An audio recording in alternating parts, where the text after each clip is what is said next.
and the Glasgow Celtic will be there. First time McBride's seen the new intro. We're here Thursday night in the aftermath of the beginning of the Europa League, and we're staring down the barrel of another massive game domestically this weekend as we're at home to Hibs. We're here for the Sorare Celtic Supporters Club live on a Thursday night. I'm Quinny, and as always joined by my pal, my co-host McBride Ace. Good to see you, my man. Hail, hail. And how'd you like the intro? Hail, hail. Oh, brilliant, yeah. I really like it. That baldy guy in the intro needs to shave his beard, though. It's kind of a bit untidy, I think, that. But it's good memories there. I remember a few of those games going and sort of celebrating the Sorare wins and everything. Absolutely amazing. Love it. Yeah, that one where it's like me, you, and Hendo. I think that was Livingston, and we absolutely rattled them. And it was, that was a good one. That was a good one for sure. It was a midweek one. I think it was a midweek one as well, wasn't it? So it was like, I was at least 5 pints of tennis deep at that point as well. So yes, yeah. Amongst it. It was definitely one of the first times that we got that number 7 lounge or whatever it's called. And yeah, I remember the very first time we got in there, and it was just like unlimited booze. Hello, let's go for it. So yeah, great times were had, and yeah, great to see you again for tonight, mate. First time I'm catching up with you. You sent me your projections for the starting 11 for the weekend. I'm still in last night mode, and I've not really spoke to you about last night. So first time seeing you, coming out the back of the 1-1 draw in Belgrade. How you feeling? Yeah, well, firstly, I just want to apologise in advance if a 7-year-old runs riot in my house and I need to actually take a wee break or whatever, because my wife's went out and left me tonight, so I'm on 7-year-old duties as well, so I apologise in advance. I mean, obviously, watched the game last night, and yeah, I mean, Brendan was talking about realism and all that sort of stuff, and yeah, I thought they weren't a bad side themselves, to be honest, but performance levels wise, I don't think it's a bad draw, obviously, when you look at all the other results and the sort of the way the groups stack up and things like that. Created a few chances in the second half. Probably could have won the game, but then also they had a few moments in the game as well. I thought it was a bit better, if I'm honest. It was good seeing Iheanacho, as you call him, coming in and scoring a great goal. Absolutely brilliant. Yeah, finisher's goal. Aye, and I thought like Maeda seemed out of sorts. I mean, like, I hate to say it, but I think he should play a few games to the bench. Like, he just looked a bit, he was like running like 10 seconds too early, and he wasn't involved, and it just didn't really seem to work. So I think Iheanacho, like, obviously he was doing a bit of the link-up stuff, and I thought we played a bit better with that. Thought defensively we were pretty good. I mean, obviously they've got some really like pretty dangerous players, up front as well. They scored loads of goals in Serbia, top of the league. Really positive goal difference. Bit concerned about the midfield still. I think a few people have mentioned that, but I think the midfield's the big issue at the moment. I mean, Nygren and Hatate are, neither of them are really sort of dynamic, and Nygren's doing lots of stuff going forward, assists, all that type of stuff, so you can sort of let him away with it. But I think actually I would maybe take Hatate out as well for the weekend. That's just my kind of general thinking of it. Like, Engel's not going to sit on the bench forever, and yeah, you're going to have to rotate a wee bit, and you've got Braga next Thursday night and things. So I think there'll be a couple of changes, and I think the shining light was just watching Kobe Donovan. I thought he was excellent, and I suppose maybe because he's come through a youth system and he's one of ours, like, sometimes you give the ball away and he'll not get as much stick at the moment as Liam Scales gets or whatever. But considering his experience and that sort of atmosphere and stuff, I thought he played pretty well. And actually a genuine headache going into the weekend, is it going to be Donovan or Ralston? Whereas before you're just thinking, oh well, it's going to be Ralston, So I think some positives to take from it. But the areas for concern, maybe midfield. Dyson's not really. I think he just needs a wee period of adjustment to getting his locker refilled and stuff. So, like, yeah. Well, it's a weird one. I've got the team on one screen, but we can maybe look at and talk about, I suppose, from coming out of it. But I think you're quite right in the sense of like taking Dyson and Hatate out the picture right now, because the game last night, like, it felt. I said to Paul John, I was at one of the Axom fan event things last night. And I said to him, this just feels like playing Rangers.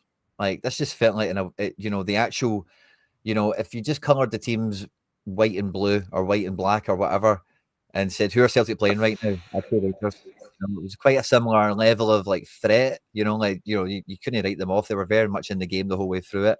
But we had the ball, and we were. And again, another kind of phrase that fell out my mouth on the night was, it was kind of like when you're scared of the spider in the bathtub, and like your mum, when you're a wee guy, and your mum's always like, "Oh, well, it's more scared of you than you are of it." That's kind of what Celtic felt like, is like they're more scared of us. You know what I mean? Like they are, believe it or not, although we think we're in this poor, horrible position, they're more worried that we batter them than we should be of them battering us. And it's going to be, I think it's going to be a 2 big points dropped as this league goes on. I know you're saying Europa League, and I'm totally with you on everything, but points will be precious.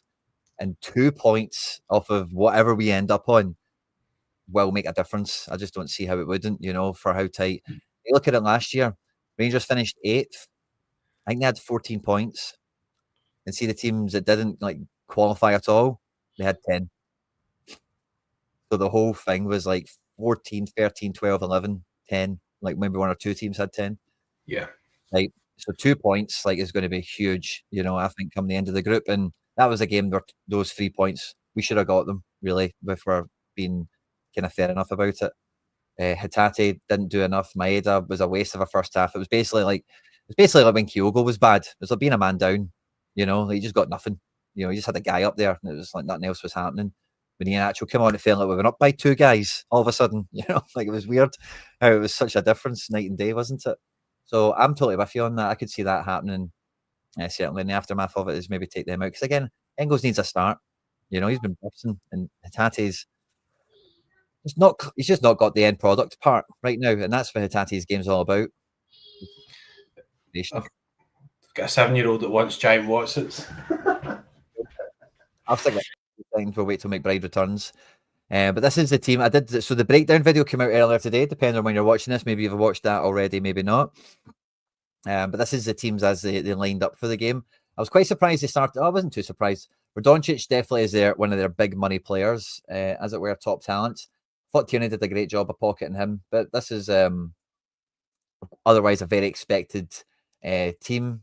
And yeah, McBride's very right to highlight Kobe Donovan. I thought he was fantastic in this game. I could talk about him probably for the entire show.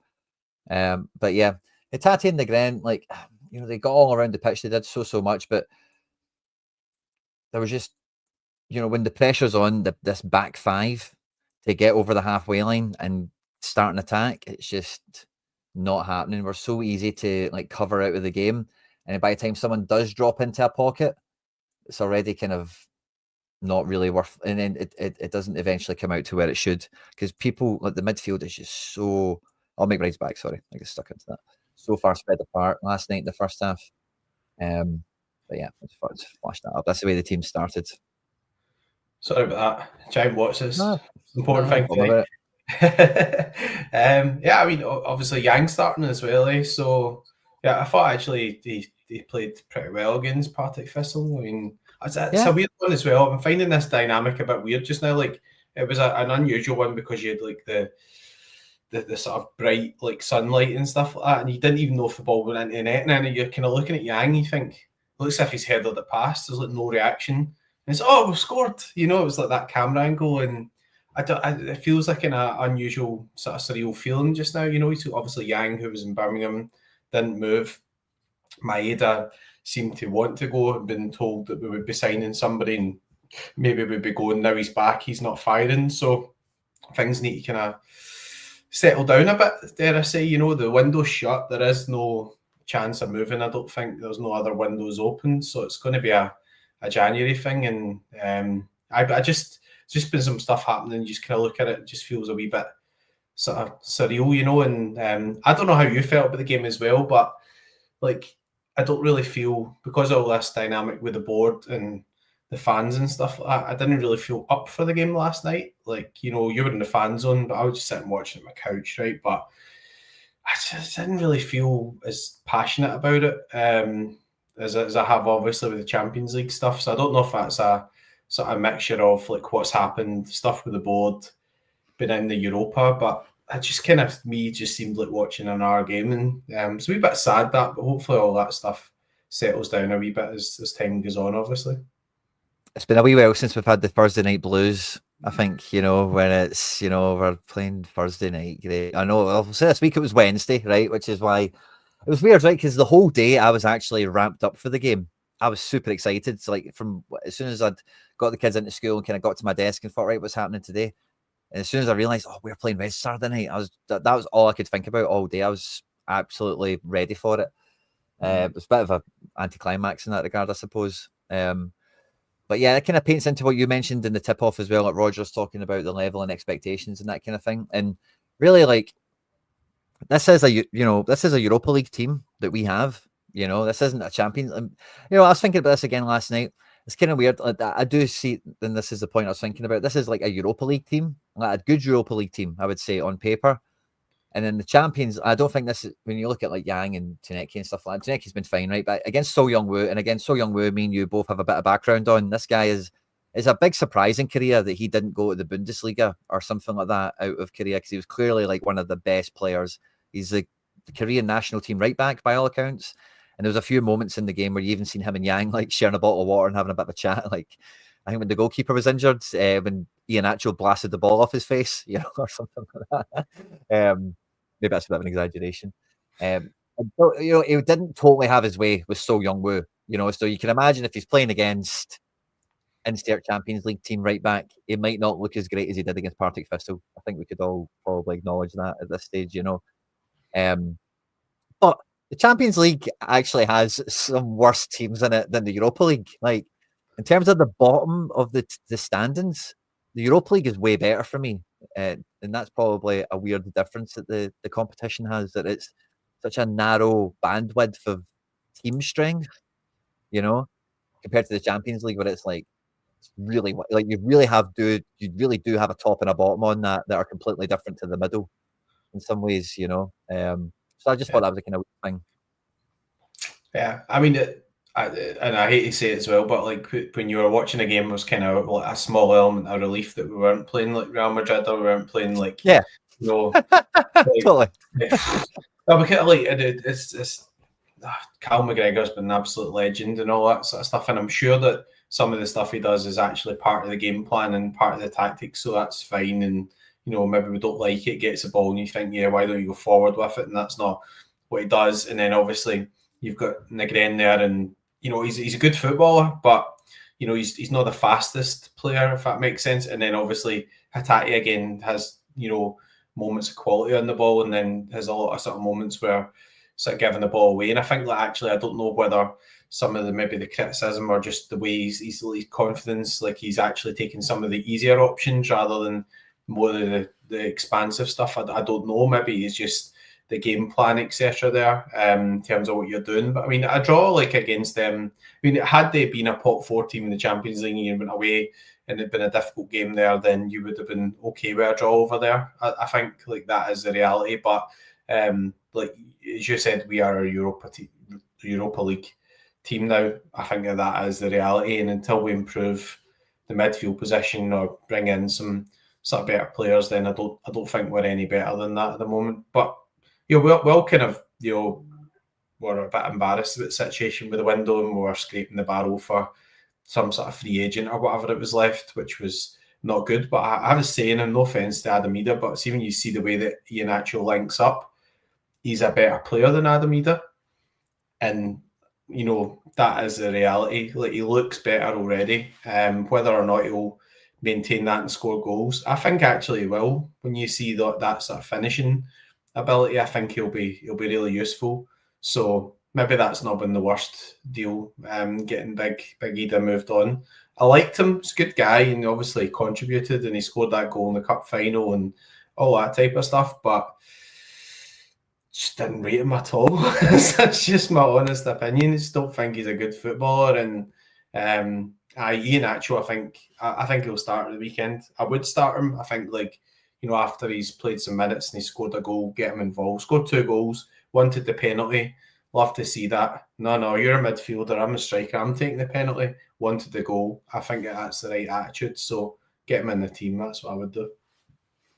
Yeah, I think he looked great. He made a huge difference on the night. Like, you really felt it. I said after the Partick Thistle game that we've not had a striker play an assist like that, or even have the gumption to play a ball like that since like Dembele and Edouard days. Like we've just not had players that can do that. You know, on this show especially, all you need to do is scroll back like 2 years and pick on any random show, and you'll hear the two of us moaning about Kyogo no squaring the ball for a tap in, or something similar perhaps with Dyson once in a while. And we've just not had actual forward play in the team for so long, and we're really getting best case Iheanacho. You know, again, we spoke about this when we signed the guy, but he is only 28, 29. Like, he's not over the hill. He was just like in a really bad spot, and we were in a really bad spot. So it's just really the whole the flavour of the transfer, I suppose.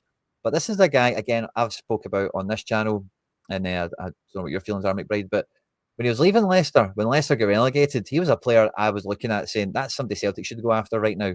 And we didn't, you know, so I don't mind that we've got him. I said that at the time as well, but it's like, it's a guy that was like really exciting 10 years ago, you know, is the best way of summing him up.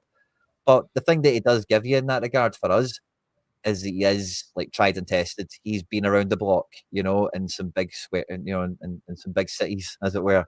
And that's what we need up front, is a guy that just knows that job in and out, back to front, and has a point to prove. You know, that goal he took. You remember seeing that training clip of him in Manchester before he came up the road? Yeah. That was straight off of that training ground, that little finish, you know. Ball come into him, first touch, the way he changes his body shape to not only take the first touch with his left foot, but then to strike it with his left foot. And then obviously hits the back. I was like, that's, you know, that's just DNA, that's muscle memory, that's just what he does, you know. Whereas Maeda, that ball comes to him, Kyogo, even Dyson, even, you're not getting that. You might get you'll get something else for sure, but you're not going to get that full composure finish, you know.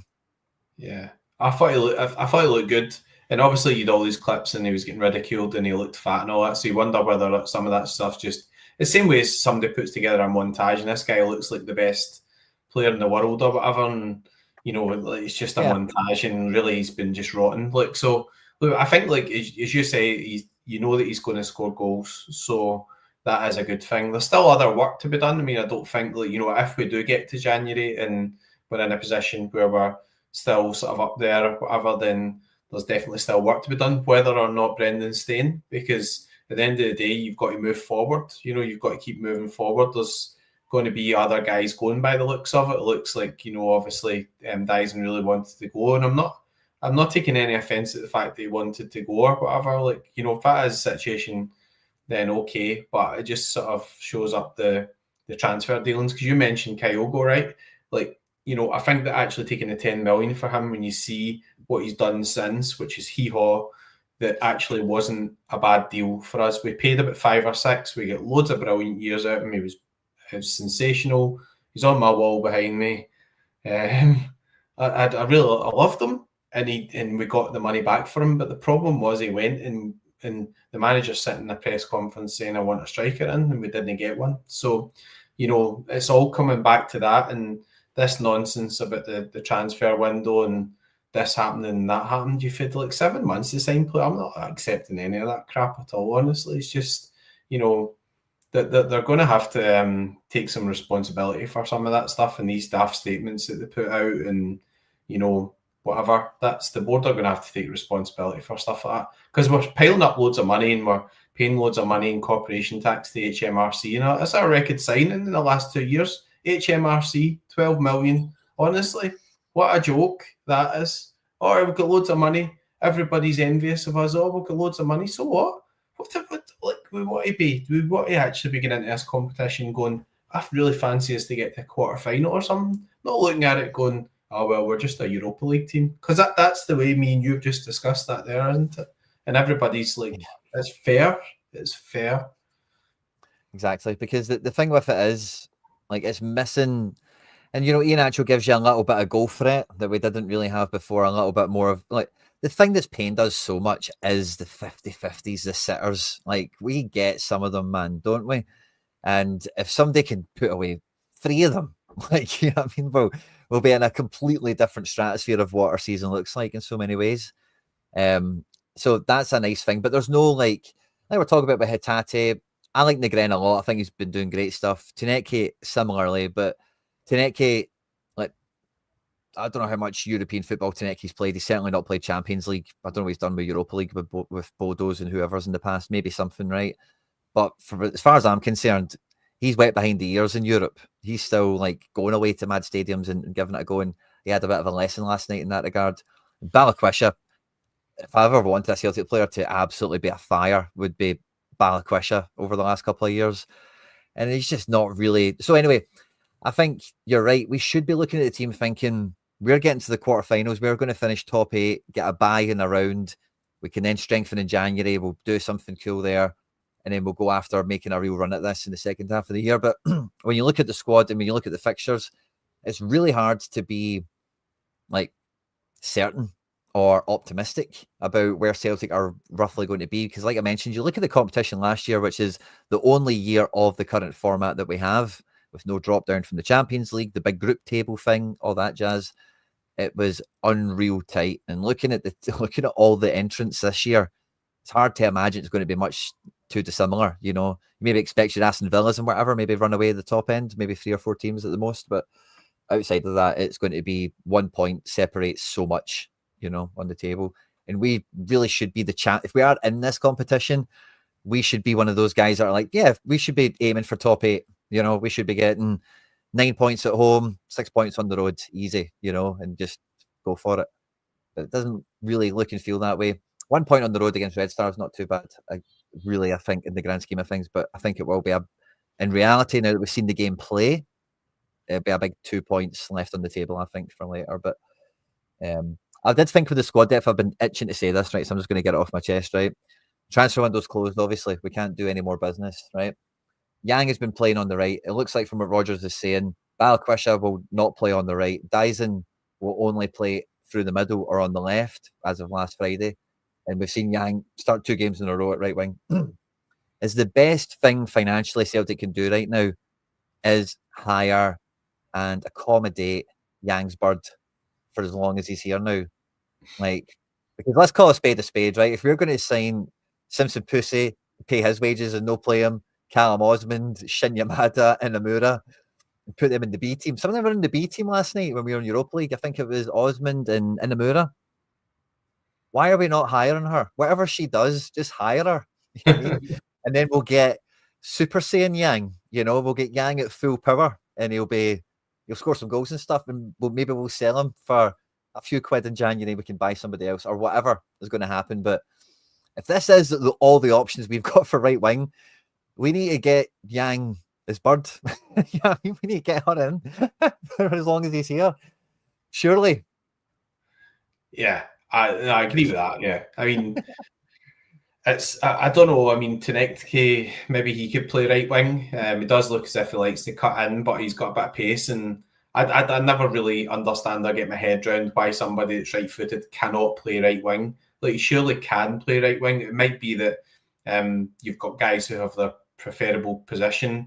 I think like Balikwisha could probably play the central midfield role instead of Hatate, because he's like an attacking type player, and he played a lot of central midfield for Antwerp. So 2 minutes more giant Yeah, sure.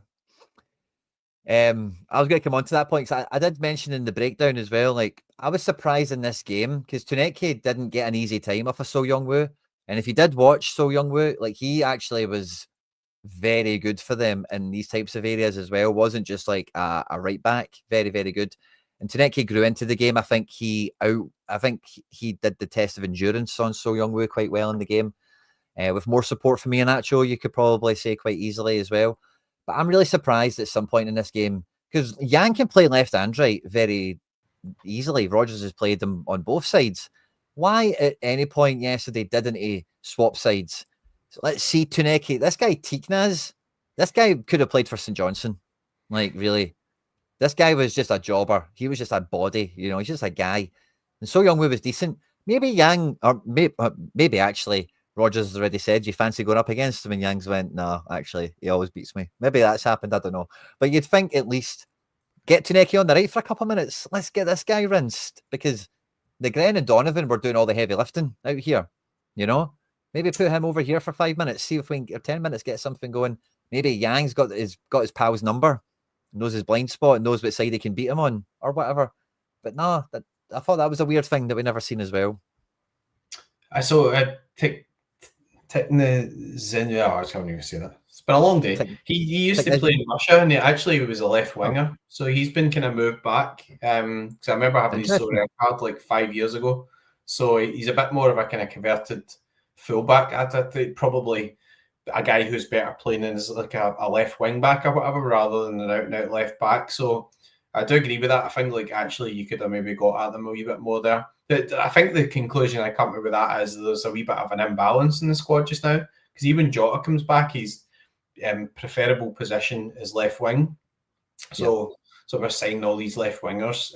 I do think though that, like, you know, if it comes down to tactics as well, James Forrest obviously would like to beat a guy and then get the ball into the box. I think when you've got Iheanacho, he might give you a couple of headed goals or whatever there, you know. So because much as he was a big guy, didn't score many headers, you never really wanted to put a ball into the box in the air for Kyogo or Maeda, etc. Shinya Maeda, again, is a guy who probably has got that pace, bit of movement, etc., but probably just going to be a non-starter in terms of Celtic career based on how he's been sort of treated so far, for want of a better word. So yeah, I mean, I think like actually you can explore some of that stuff and you can sort of tweak it a wee bit. But I think even like you look at Maeda, like what is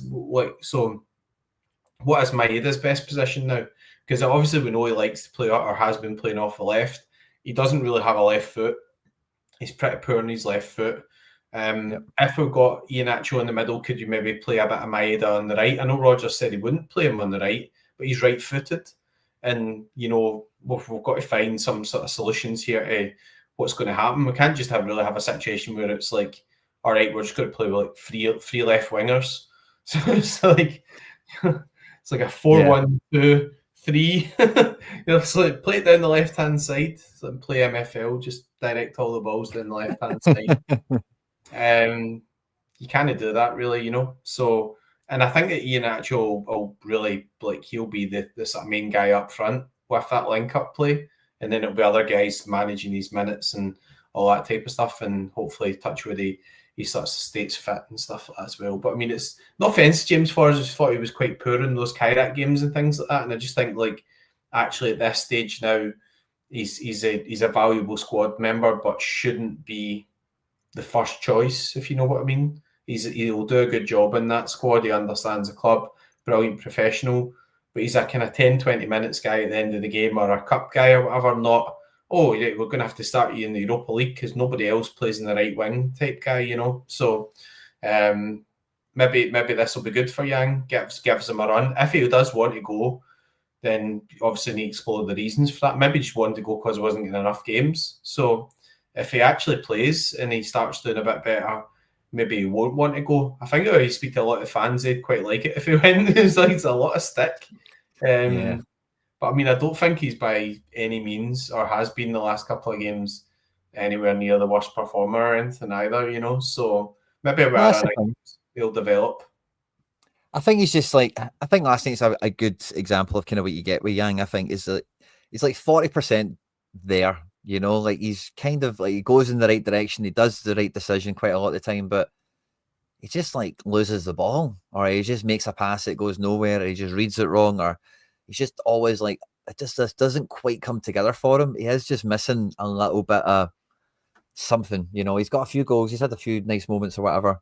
He's got good energy, he's a good athlete. I think it's his saving grace, I think, ultimately. You know, he's got a good frame, good drive and stuff. And I say, yeah, like if that is the case, man, we're just going to get his bird a flat and get her a job at Celtic Park doing whatever she does, you know. Like I'm sure whatever she does, Celtic can employ her somehow, you know.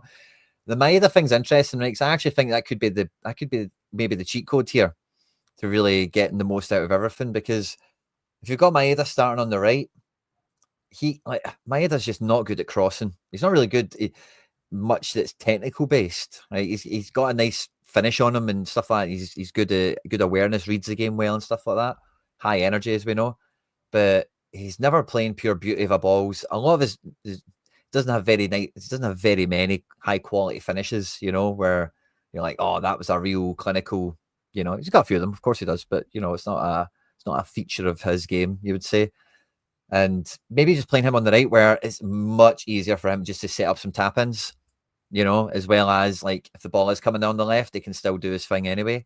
maybe a bit easier, because on the left, like, he just doesn't, he doesn't give you a winger, doesn't give you balls into the box at all. He needs a lot of help out there from that side in that way, which is why Kuhn worked so well, because you could just go down the right with Kuhn, and Maeda would just like, okay, cool, come inside, and then it's him and our striker, and that's fine, and then you've got the press action on the go for whenever they get the ball back. So yeah, that the Maeda on the right, I think, makes a lot of sense, but he's just he did say it on Friday, so Rodgers, does he go back on his word? Does he change his mind? I don't know, but I would find it unlikely, because he doesn't. He has a guy that like, he wouldn't want to be seen to be changing his mind. I don't think. Like, he's got that kind of level of self-perception or whatever. Like, if he says something, he means it, and whatever.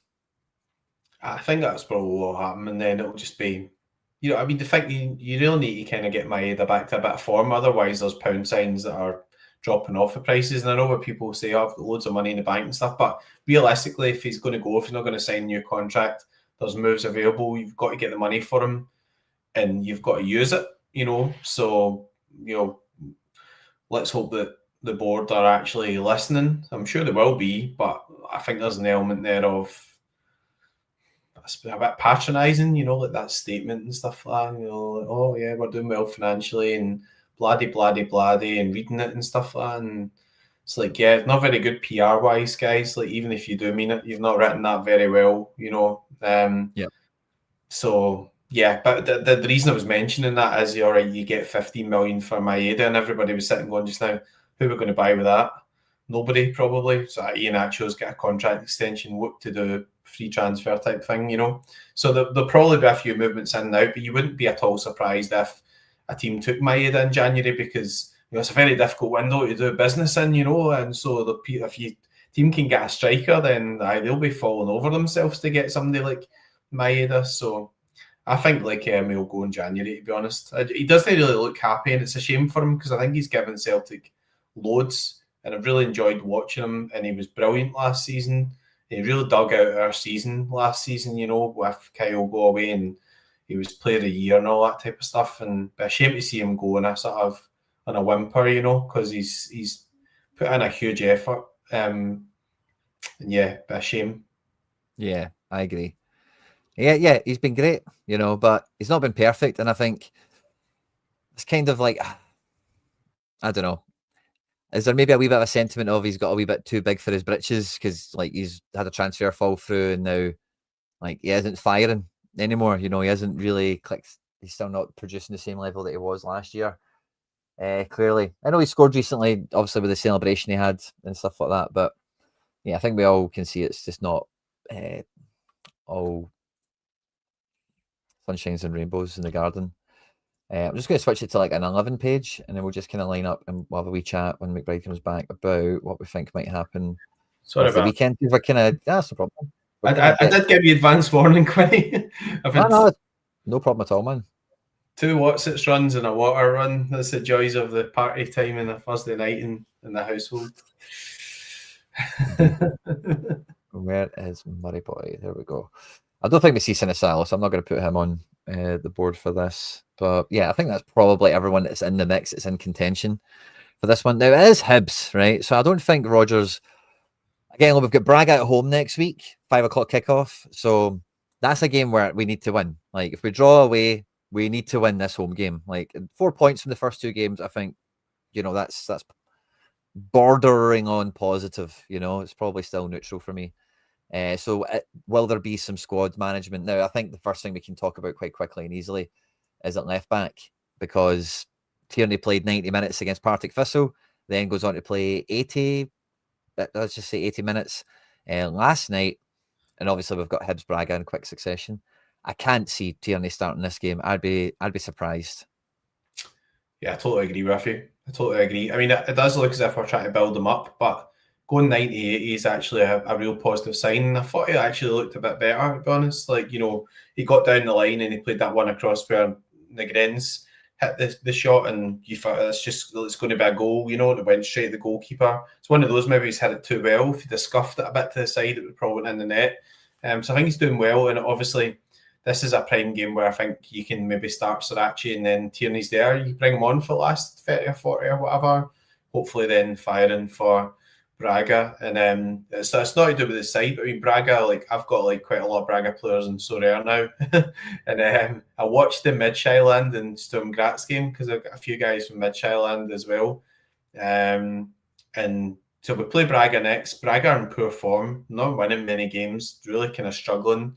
They're for the taking, in all honesty. Get a decent goalkeeper, young goalkeeper, but he's one of these guys who either has a great game or could be terrible type thing, So, and then Sturm just look a bit of an average side. There's nobody there that really I kind of fear. Mid-Shireland will be a tough away game because they've got some good players. A guy up front, the Jew, the Bayern Munich were trying to sign him in the summer. He's really like, if Celtic could get somebody like that, I'd be absolutely over the moon. But maybe like a kind of young Iheanacho, really, actually. But at that level, maybe coming into a Premier League team or whatever, that type of level. So we're going to face some good teams, but the next two games are really properly winnable. So coming back to the game for the weekend, I think you've got to make a couple of changes there.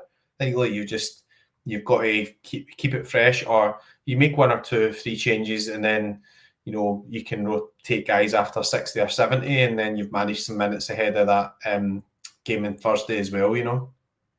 Yeah, it's good to see if we've got a wee Hibs looking thing here, or if it's out of whack. Yeah, it doesn't look right. Kind of bored messing around a bit. No, but I think so. The thing is with it being Hibs, it's also a bit trickier. But I think Srirachi's looked the part so far whenever he's came on and played. I thought he was brilliant last night, even as well. Like it really just being the Uruguayan left back, taking no prisoners, making sure nothing went in on his watch, when he was on the pitch. And maybe never really got the chance to get up the park too much, but I think he's looked good value for money. And if he's happy to do this job, just like timeshare with Tierney for like 2 years, I'd sign him, like if he's happy to do this life, and why not wait for a youngster to come through the team and then deal with it later. So I can see Srirachi starting this. It's a good game. We'll be at home as well. And I think that's probably what's going to sway me into thinking that Donovan is going to start this, because Donovan's played the last 3 games. All 3 have been away. And in this little run of form, Brendan's not going to not let him take that form into Celtic Park and really like have his home. He's probably had a home debut already by now, somehow, somewhere, coming off the bench or something maybe. But I think Donovan plays at home as well. So I think the fullbacks are a lot easier than the centre-backs. Yeah, I thought maybe Ralston actually. Not even so. I think Donovan deserves to play, but like, is there a sort of inkling here that actually Donovan might start against Braga? I mean, like, yeah, it might be kind of like, listen, you're not getting dropped here. It's like, you and Tony are going to be playing games about or whatever here, and he did really well. Maybe it offers you a wee bit more going forward than Tony Ralston. Maybe unfair. I mean, Ralston added a few assists things to his game, but he's more, you'd probably say, try to be a kind of solid defender, win duels, that type of thing. So I don't think there's any rush to get Ralston back in, but it might be a case where maybe you'll give Tony Ralston the first 50, 60 minutes, bring Donovan on, and then you've got the decision to make for obviously the Braga game. I think Scales will start. You can trust he's just back in training, so he's not going to be fit. I don't know if the guy from Man City even exists at the moment. Probably a small question mark in Carter Vickers, because he did that one where he went through the guy like an express train and the guy kicked him in the knee, and the wee kind of moment at the end where it was kind of like, oh, I need a minute here, I've taken a wee knock. I think just knocks, but just gives it a small added risk that maybe you'll want to just look after him ahead of that sort of run of games. He recovered okay, and he's not played many games recently, like in terms of a run of games, so probably will be Carter Vickers, but just a marginal risk that maybe he'll start Murray, or maybe even just bring him off a bit earlier than usual just to manage his minutes depending on how the game's going. Yeah, I think if it was anyone but Hibs, I think it would be Dane Murray. I think because it is like a Hibs, a Hearts, it's one of those kind of more prominent teams.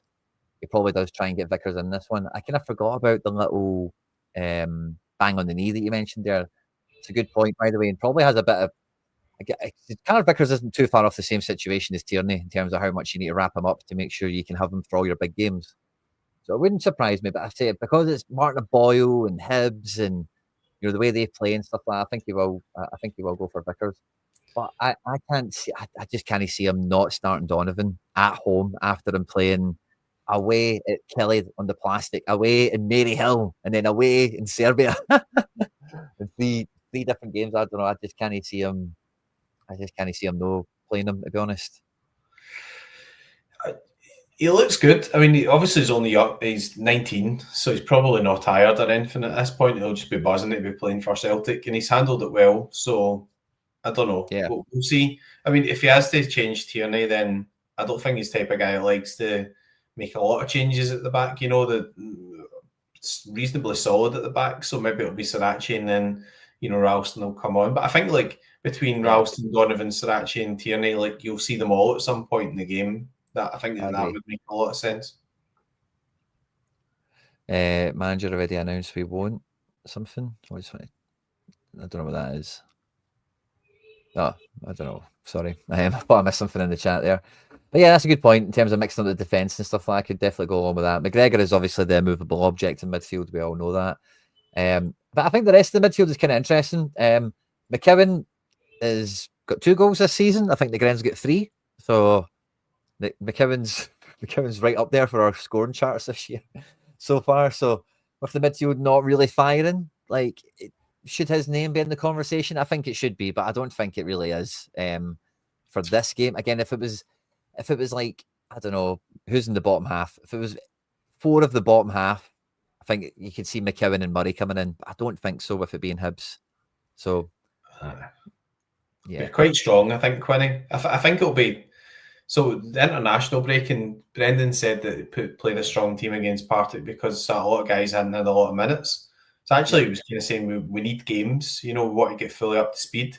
So that's not really the prelude to saying, all right, we're just going to change like 5 or 6 guys here. Hibs obviously are really dangerous. I watched the game against Rangers actually, and a wee bit unlucky, to go 1-0 up, with the VR decision, just sort of brushed Boyle's hand, and that could have changed the game. But they are dangerous, and we've seen that. So I don't think he'll be mucking about too much there. But I think naturally there will be that sort of 1 or 2 changes, and just like, as you say often, the team that kind of finished the last game will sort of start, which may look like changes in paper, but it's not really a huge change because you're just sort of managing those minutes or rotating about to whatever you want to do in terms of the game state. And I wouldn't be surprised if Maeda started as well. But I think naturally with Iheanacho doing well, he will start up top, and then if Maeda did start, it'd be like, where's he going to start? So I think it just all kind of points to maybe he'll just come on for the bench. So Iheanacho plays the 60 or 70 minutes, then Maeda comes on, and then you just see what happens for Braga, because he doesn't look happy, or he looks out of sorts. Maybe not unhappy is the wrong word. Maybe just a wee bit out of sorts. And when people are like that, sometimes it's good just to take them out, and just say, well, I'm not dropping you or anything here, but you'll come on later. We'll see you on Thursday night for the game against Braga, the big game, and that type of stuff, and just manage it. So, yeah, I think that's a good way of thinking about it as well. I think it'll be interesting to see where Maeda does feature. Like, it could be any number of places here, but I've make you right. I think Iheanacho gets the start on this one because we will be at home to Braga, so no like away trip or anything like that. So with it being Thursday, we played Wednesday this week, so we've got a nice kind of build up of this 10-day period, unlike when it's normally it'll just be Thursday, Sunday. So that extra day maybe buys you a wee bit where, for this week, especially playing Iheanacho like from the start twice in a row might not be too much of a thing, but in the future could be something where you see Maeda, because again, looking at the left, like Tuneki's been great. Do you start Tuneki against Hibs? I don't think Balakwisha's really done enough from his moments on the bench to necessarily get Tuneki out, but similar to Maeda just being like ineffective, do you maybe see Tuneki being somewhat ineffective last night as Balakwisha's chance to maybe get in? I've not really finished talking about the midfield, actually, to be honest with you. I'm kind of all over the place tonight, so sorry. But I do think Iheanacho starts up front. I do agree with you there, so I'll just kind of leave that alone. And then, Balakwisha Tuneki. That's a weird one to call. I mean, I'd like to see Tuneki again, but I think because he had a wee bit more of a difficult game, and because he started all the recent games or whatever, maybe it's just the time just to take him out. We've got 3 home games in a row now, so we've got this game, Braga, Motherwell at home, So I think you'll naturally see ins and outs there or whatever in terms of rotation.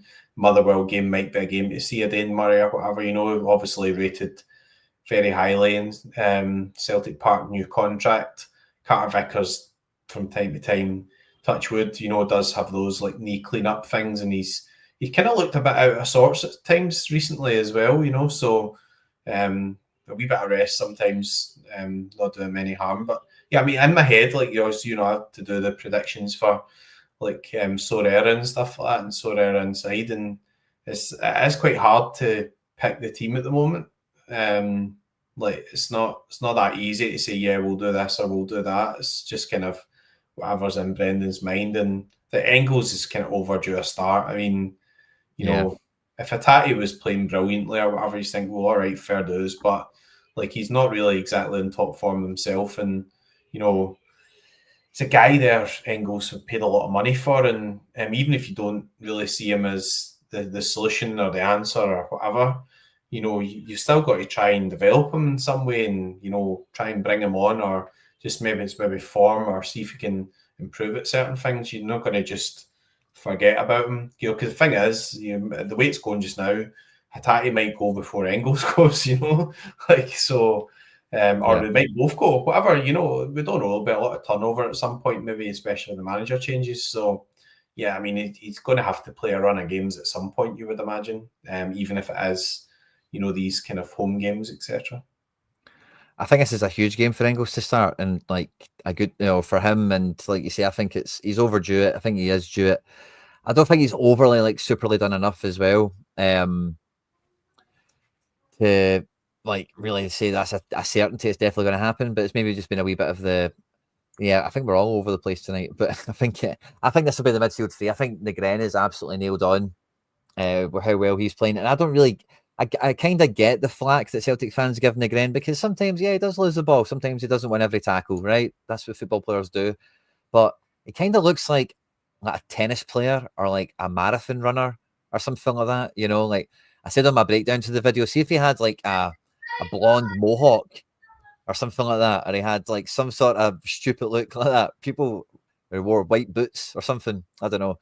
People would have a totally different perception of him, I think. I just think because he's just like, when you're watching the game, he's not really that striking. He's just kind of, I said that to the people I was watching the game with last night. If you actually watch him, he is everywhere, like all the time. Like he is everywhere. He's so good at having that license to really get around the entire pitch.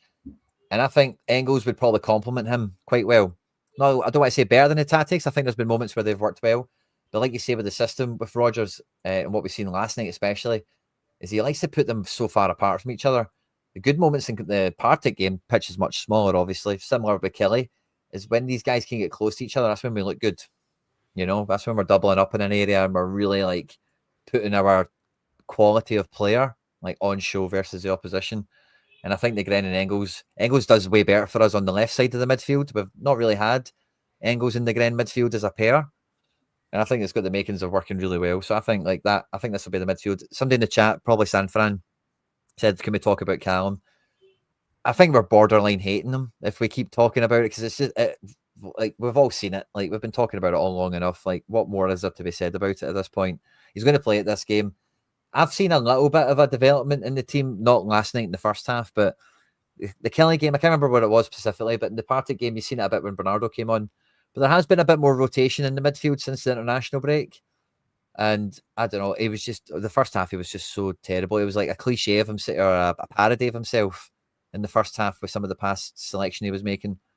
But he's the captain, he's brilliant. And like, even though he's slowing us down at times and he's missing opportunities, he is still doing well. He is still like a good player for us, all things being equal.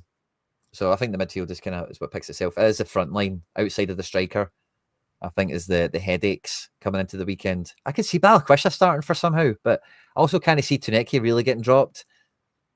The Maeda, I can see Maeda on the bench. I could see Maeda on the bench coming on for 30 and then start Braga maybe, or I don't know.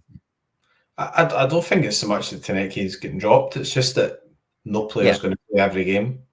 It's just you've got a lot of games coming up, and some of the games you're going to come for the bench, and it's nobody's getting dropped. It's just that you've got to manage the minutes. You've got to keep players fresh. If you want to go at it, hammer and tongs Thursday night, and then come back and play Motherwell at the weekend, then realistically, you know, there's going to be you're not going to play every minute of those games. Maybe if you're Carter Vickers and strolling about at the back and you've got a lot of the ball and you're not doing a lot of running or whatever, then that's not so bad. But a lot of these guys are putting in a lot of energy running up and down and things like that. And midfield wise, I mean, I'd kind of like to see a bit of Engels, Nygren and Callum to see how it works. I mean, McGregor at points last season was scoring quite a lot of goals from outside the box and everything as well. So I think the frustration with him is not so much also how he's playing, but like, you know what he's capable of as well. You know he's capable of going forward, but he's the guy who's the kind of the one that's sitting there. What Engels can do, and you've seen it, remember it was the Aberdeen game, we beat them semi-final 5 or 6-0. Remember at one point he was running away back and he was tracking somebody back, the next minute he was running up the right wing. So he can do that box-to-box element, which means that, you know, maybe McGregor sometimes, you know, can just sort of switch positions and can go forward a wee bit, or maybe the away team just sit in, you know. Hibs obviously like to play counter-attack, but they'll probably will be on the back foot for most of the game as well. So everything will be sort of in front of the midfield. So some good options in there, but I think like naturally Hatate, he does put in a shift. He looks, you know, he's not the most dynamic of midfielders. He's more about passing and all that sort of stuff. And he puts in a lot of effort. So naturally, like, I just, you know, taking one or two guys out just to freshen them up, no harm in that at all, I don't think. Yeah, fair. I'm still quite undecided with the two of them. I feel Balikwisha starts this game, but I also don't feel Tuneki doesn't start. So it's kind of weird. I guess too many left wingers. That's like you've got 3 guys you can pick for there. It's like Maeda, Tuneki, Balikwisha, and you're like, who are we going to start? And like that's his problem we've created by like who we've bought. Do you know what I mean? Like it feels as if we've just bought a lot of guys who are in natural positions, the same position. Do you know what I mean? Yeah. Don't know. When did they play till last night? Yeah, so since we signed him, get 88 minutes at Kelly. Partick get like 70 minutes or something, I think, didn't they? 77 against Red Star. So yeah, I don't really see. I don't know. I don't know how. I just can't put my finger on what this front three is going to be. I just can't, because again, I don't really see Forrest starting this either. So do I see the front three really being Balikwisha, Iheanacho, Yang? Or do I see it being basically the same front three but with Iheanacho rather than Maeda? I think I'd probably see it being that, to be honest with you. Yeah, probably makes sense. Yeah. I think that is well. I've got. I feel Balikwisha's got a start in this game somehow. I don't know. I kind of shake it. I don't know. Do you think he might just do something surprising, just play him as like a more central or whatever? Like, I mean, he's not really done that so far. So I think he's got. I think Balikwisha will start on the left. It's not. Taneki's been good, but I just think like you've got to rotate in some way. So he'll definitely come on and stuff like that. But then likely he'll start in left wing against Braga and he's a young guy and he's like.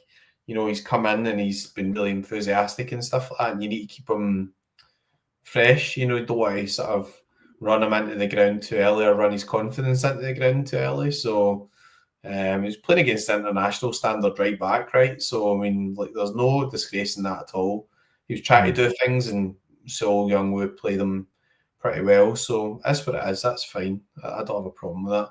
I suppose you could see Nygren and Balikwisha, but don't know, balance of that. I think can be like maybe Engels and I think Engels and Nygren will start, but maybe Brendan will just completely surprise us a bit like Bernardo and you're like,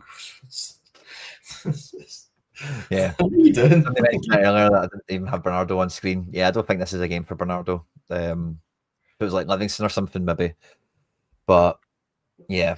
So yeah, I think that's probably going to be the team. Balikwisha starting in midfield instead of Hatate would be wild. There would be some move by the manager. Let's see if it would work or not. I don't know, but that would maybe kind of solve the itch I've kind of got here of I kind of see him playing and whatever else. But yeah, so how many changes would that be? That'd be 3 changes to the team that played midweek with Sorare, Engels, and Iheanacho. Otherwise, it's the same team, I guess, isn't it? 3 changes feels like a kind of expected amount. And then, like you say, you're going to get subs off the bench anyway.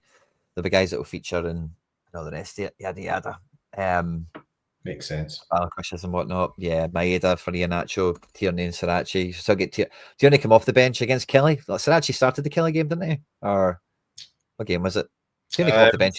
I think Tierney really played at all against Kelly, but then he was injured over the international break, wasn't he? He was like, he had a knock, or sort of saying, but he was in the squad, but then he didn't play. But then you see, like, you start to push him a bit more now, you know, doing the 90 and the 80. I don't see him doing 90 and then starting. I think it'll be 90, 80 minutes and then 90 again, you know, just to build him up. And then fingers crossed we can get him firing, because I thought he looked better last night. You know, that one where he get down and he cut the ball back, he looked as if he had a wee bit more pace about him, which was good, because before that it looked like he was as old as me. So. Yeah. Negren was really good on the right wing against Red Star. He was popping up in these areas. And you think about some of the crosses he was putting in for Iheanacho.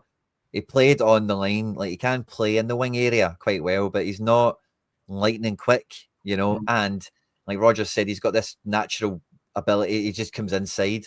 I spoke about this in the preview to the game because I didn't know who was going to play right wing. And I thought, if you do play Negren, you could kind of lean into it a bit more.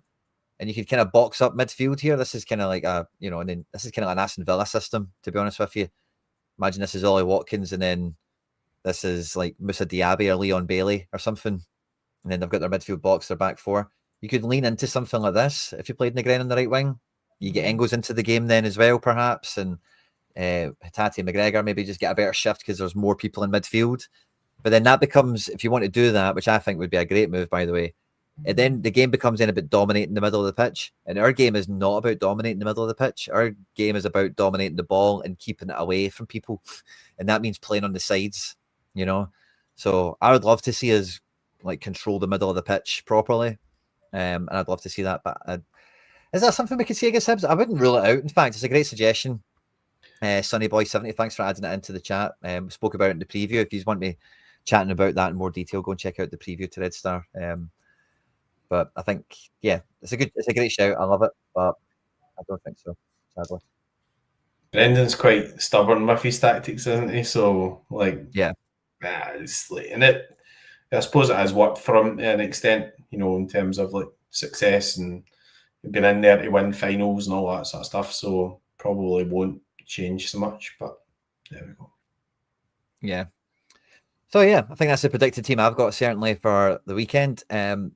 A score prediction, I think Iheanacho's got a goal or two in him. I don't think there's any getting away from that. He is that. Oh Jesus, went through. I guess the Barry that was sitting next to me was already dead. It wasn't. I had, you know, the Barry died, and I thought, oh, good, I've got a handy spare one here.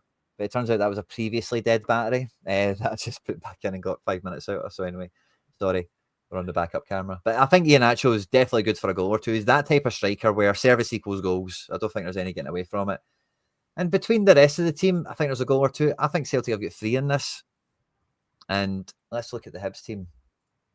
Do we have a Hibs prediction on site? Let me go and check it. They've been no bad. I don't think they've been great, but have they? They dropped points midweek, I'm sure. Conceded 2 goals to Falkirk, so... Yeah, 2 each, didn't it? Yeah. They were 2-0 up as well, so it looks as if they're not really super efficient at defending a lead or whatever, so... I was thinking in my head 3-2 Celtic, Quinny. I think the Hibs will cause us bother. I think they will cause us bother. Martin Boyle, McGrath's playing well. Bowie's kind of hit or miss, but, you know, quite capable of hitting. I think it'll be a good game, but I think we'll win. So 3-2, Iheanacho hat-trick. See this Barlasser guy? I can't remember who it was, right? But somebody reached out to me when they signed him, and they said, this guy is going to be brilliant in your league. You hear that sometimes from players. I think they signed him from Middlesbrough or Derby or something like that. Right. But they're like, this Barcelona guy is going to be, it could be brilliant in your league, he said. So he's on to start, so maybe keep an eye on him, see what he's all about. But yeah, we kind of know the usual suspects in attack. And yeah, 3-2, that feels like a game we could have at the weekend. I don't really like the sound of a 3-2 because it feels like we're conceding 2 goals and it's going to be like Yeah, it's not going to be great. You know, I like the thought and feeling of the defense still being solid and sturdy. You know, our defense has been. You know, there was a great tweet I seen this morning. Is Liam Scales currently our player of the year?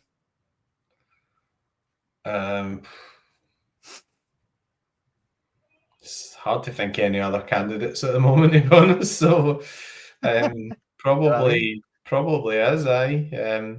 People probably wouldn't agree with Kasper Schmeichel, but he's got a lot of clean sheets. I don't think he's playing exceptionally well, but I think, Maeda's been poor. He played a year last season. Kieran's away. Midfield's not really playing very well. Negren, he's getting lots of goal contributions, so I think it maybe between him and Scales, I would say, in terms of general performance. So yeah, fair. I free to. I'll go along with you. I think you could be. No, I'm not. I like the defense. I'm going to say 3-0. I'm going to say Celtic win this 3-0, and I'm going to stick to that for sure. I'd love to see Engels start this game, and I'd love to see Engels boom. I've been saying it for a few weeks, but I think if he has one or two good games, one or two big moments, I think he could really break through. And at home to Hibs, given the whole circumstance, the situation of everything going around, feels like the table could be set for him. So I hope to see Engels have a big weekend in that regard. Same with all the players really. We want to see them all do well. Kobe Donovan, and Balikwisha, whoever plays. We want to see them Maeda, Iheanacho, whoever. We want to see them all do well and smash it, and then we can look forward to Braga at the weekend. It wouldn't be Thursday CSC action without showing some lineups, but real quickly, right? So this midweek, I don't know about you, McBride, but it's been absolutely horrible for me. I got an in-season Ben Negren this week, which I was quite buzzing about. Nice. And I actually get it into a team, but it didn't fly high. Shaqiri let me down, as did Ederson. Fenerbahce losing to Zagreb, by the way, was a bit of a shock. I was doing really well when we were winning 1-0. I think I was second in Super Rare with Stoikers to go against Rangers. So was doing well, not doing well now. So that's fine. I actually get 11 out of 11 the prediction. If I can fight at 11 out of 11, done absolutely hero. But that's the game. Fantasy football. It was a tough game as well. Tough game. Captain O playing Rangers now. Maybe he can rescue this dead team. Nice. But I had one or two fun ones. I think I had a bit of a splurge this week. So I got a classic Sudakov in. Got that Negren. Nice. He's been class. That's my top team. Fenerbahce stacked at the back. Braga playing Falkirk. Surely should do all right, shouldn't he? And I kind of made this not really thinking too much about who. I do think Engels is going to play. I kind of thought Balikwisha plays as well, but really going through it tonight, I guess he won't start. He also is going to play. I think the reason he's on at 90 there is because I put him in the lower position. It's the percentages adding up. I think he might play there or might play there. I don't think he's actually 90% start. I think he's probably about 70 or 80, but he's different percentages in different positions. And attacking, I don't think we need 40% is probably a bit low, but there's got to be some rotations, right? So. Yeah, then just throw away crappy teams at the bottom that won't do anything. And then let me find it, because there was a good one. I thought, this will be a fun one to show for the collection I've got, and a bunch of the cards. There's a few of them everywhere, as you can see. But there it is there. So look at this for this weekend, by the way. This has got Barkas is at home to Heerenveen, which they're no great. Lager Bielke is at home. Alex Valle is at home for Como playing Cremonese. Obviously, Kuhn's in the team as well. Kuhn's not certain to play. Matt O'Reilly is away to Strasbourg. Could be a good game for him. Mikey Johnson at home to Leicester. But Bosan Lawal, if you look at his last two games, by the way, big man is showed up for Stoke in the last two games. So that's a bit of the bad batch, or the Renford rejects, or whatever you want to call them. Nice. How they're playing this weekend, fantasy football style. No, Starfelt. Where's Big Carol? Starfelt. I didn't use Starfelt. He's maybe playing Stuttgart tonight. I've not actually checked if he's in the team, but he's coming back from an injury. So I didn't know whether we could use him this weekend or not. Nice. But yeah, thanks for joining me tonight, McBride. Good luck with building your teams this weekend. Hopefully mine will be locked and loaded after this. And yeah, hopefully, well, we're going to win the game, I think, but it's one of those ones, where we've not really spoke about, and I'm probably going to do a video on this in the next week or two, probably over the next week, just the way things will pan out. But, Hearts are the title contender. There's no getting away from it, the way this year's panned out. And you know, they're right on pace with us. Anyone who thinks we're safe because we're a million points ahead of Rangers, don't play that game. Like, when it's just us, when Rangers fans are in the room, fine, right? But when it's just us, like, we need to, you know, we need to keep pace with winning every week. That's what we need to do. You know, so get your score predictions in the live chat in the comment section down below. I've went with Engels to be like hopefully standout player of the game or whatever. If you had to pick one for yourself, McBride, to finish off, who would you be picking?